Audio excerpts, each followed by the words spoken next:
अस्सलाम वालेकुम नाजरीन, आप देख रहे हैं लिटरेचर एंड हिस्ट्री और मैं हूं आपका मेज़बान उज़ैर आबिद। नाजरीन, जदली मादियत के बारे में ये सीरीज़ जारी है। आज इस मुतल्लिक़ चौथी किस्त में हम मज़ीद जदली मादियत को समझने और उस मुतल्लिक़ उसके जो टर्म्स हैं, जो उसका बुनियाद है, उसको समझने की कोशिश करेंगे। जदली मादियत, इसके बारे में जो तारफ़ी वीडियोज़ हैं वो हम बना चुके हैं, लेकिन अब हमें उसके बारे में मज़ीद गहराई तक उसको समझना है।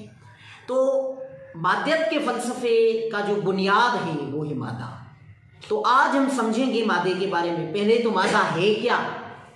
हर वो चीज़ जो इंसानी एहसासात और जज्बात से आज़ादाना और मारूजी यानी ऑब्जेक्टिव वजूद रखती हो, उसे हम मादा कहते हैं फ़लसफ़ियाना मानी में। साइंटिफिकली भी हर वो चीज़ जो अपना मास रखती हो और जो स्पेस ऑक्यूपाई कर देती हो, उसको हम मादा कहते हैं, उसको हम मैटर कहते हैं। यानी हर वो चीज़ जो आज़ादाना वजूद रखती हो, इंडिपेंडेंट हो, उसको हम मादा कहते हैं। मादे की खुसूसियात क्या है? मादे की पहली खुसूसियत ये है कि मादा अपना आज़ादाना वजूद रखता है। इस दुनिया में जितना भी मादा है वो अपना आज़ादाना वजूद रखता है।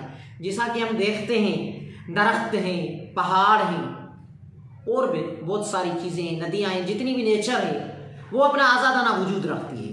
इसलिए मादे की पहली खुसूसियत ये है कि मादा वो है जो आज़ाद, खुद मुख्तार और इंडिपेंडेंट अपना वजूद रखता हो, वो किसका मोहताज न हो। और दूसरी खुसूसियत ये है कि वो इंसानी एहसासात और सेंसेस पर, जज्बात पर भी असरअंदाज होता है।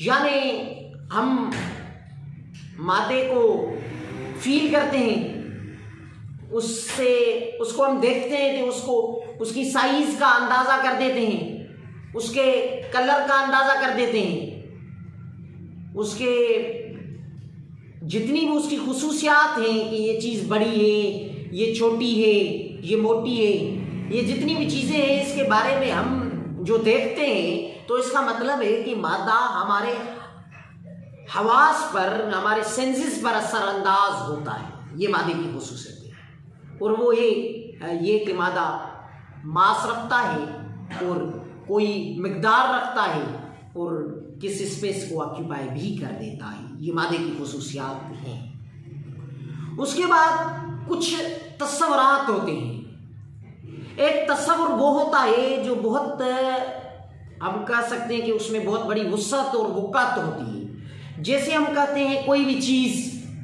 तो हमारे जहन में बहुत सारी चीज़ें आ जाती हैं। ये एक बहुत बड़ा तस्वुर है। इसमें कोई भी वो चीज़ आ जाती है जो नॉन लिविंग हो और वो भी चीज़ें आ जाती हैं जो लिविंग हो। लेकिन अगर हम किसी जिन्स, किसी चीज़ को स्पेसिफाई कर दें कि गधा, कुत्ता, यानी अब हमारा जो तस्वुर है वो छोटा हो गया। एक वसी और वसअत वाले, वक़्त वाले लॉन्ग तस्वुर होते हैं, तख़य्युल होते हैं, इमेजेस होते हैं, इमेजिनेशन होते हैं। एक वो जो छोटे होते हैं। 19वीं सदी से पहले मादे को फ़लसफ़ियाना दर्जा न मिला था और उसको एक कॉन्सेप्ट की सूरत में देखा जाता था। तो मादे का जो बुनियाद था वो था एटम, कि जितना भी मादा है वो एटम से बना हुआ है। और जब 19वीं सदी के बाद 20वीं सदी में मादे, एटम के बाद ये पता चला, ये खोज हुई कि एटम और भी मज़ीद डिवाइड हो सकता है, तकसीम हो सकता है और एटम कट्टेबल है। एटम के अंदर कुछ पार्टिकल्स हैं जो एटम को तश्कील देते हैं। इलेक्ट्रॉन्स होते हैं, प्रोटॉन्स होते हैं, न्यूट्रॉन्स होते हैं, हेक्सॉन्स होते हैं और बहुत सारे 100 से ज़्यादा कोई पार्टिकल्स हैं जो एटम में होती हैं। और जो मेन पार्टिकल्स हैं वो इलेक्ट्रॉन, प्रोटॉन और न्यूट्रॉन हैं। तो जब ये पता चला तो जो तस्वुर परस्त फ़लसफ़ी थे, जिनका हम पहले जिक्र कर चुके हैं कि वो कौन होते हैं, उन्होंने मादे पर हमला कर दिया और कहा कि मादा ख़त्म हो गया।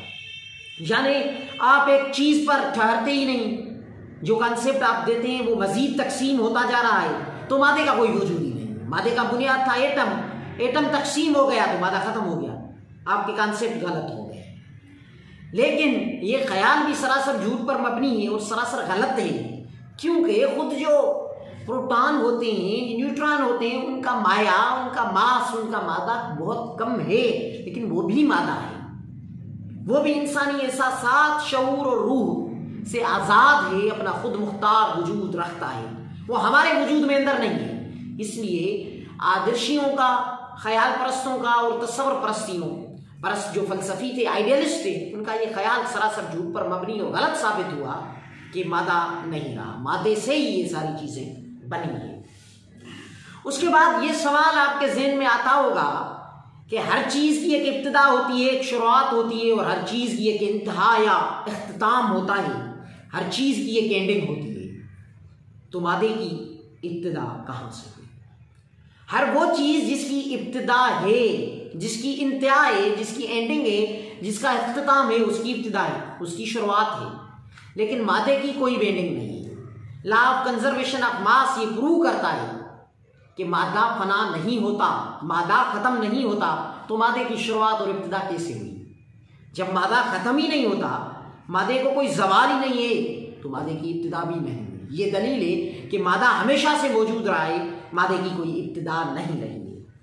उसके बाद ये भी बात ज़हन नशीन कर दें कि रूसी साइंसदान था एक, उसने ये थियरी दी कि अदम से कोई भी चीज़ वजूद में नहीं आ सकती। अगर आपके पास कोई चीज़ है, कोई मटीरियल है, तो उससे दूसरी चीज़ बन सकती है, लेकिन अदम से, नथिंग से समथिंग नहीं बन सकती। अदम से कोई भी चीज़ वजूद में नहीं आ सकती। तो ये मेन कॉन्सेप्ट से मादे के बारे में। लेकिन मादे के बारे में मज़ीद बहुत सारी चीज़ें अभी रहती हैं जो हम आपसे बहस करेंगे। मिलते हैं अगली किस्त।